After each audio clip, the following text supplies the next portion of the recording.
It's not easy getting a bottle of Pappy Van Winkle bourbon now. Whiskey fans will find it even harder today after a recent burglary. Anna Werner is at the distillery in Frankfort, Kentucky. Anna, good morning.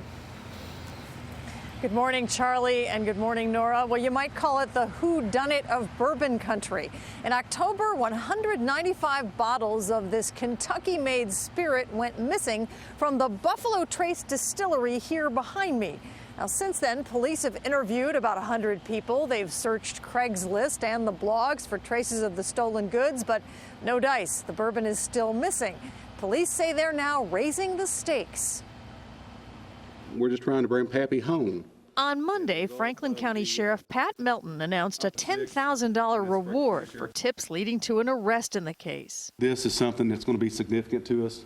I'm expecting this to make a huge difference. Bourbon production is big business in Kentucky. There are more barrels produced here than there are people. But Pappy Van Winkle sells just 7,000 cases of its secret corn, wheat, and barley recipe each year, making it one of the most prized and rare bourbons in the world. One bottle aged for 20 years can retail for more than $200. It's very hard to find.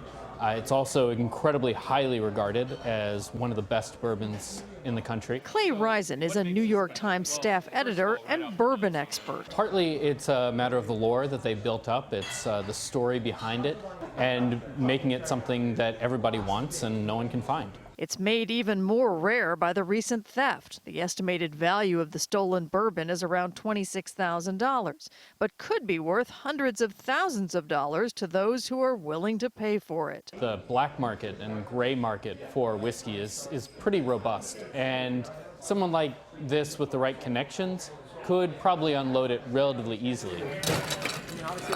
Kenneth McCoy owns Ward 3, a bar in Manhattan that, as of now, serves 3 different ages of Pappy Van Winkle.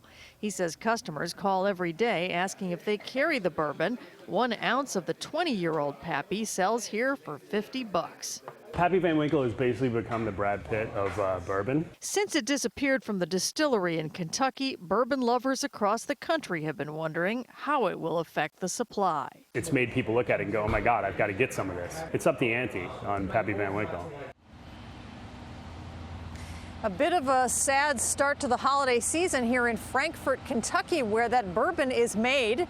You saw they may have the bourbon in New York, but here in Frankfort, we called around to a few bars last night, and guess what? Even they have run out.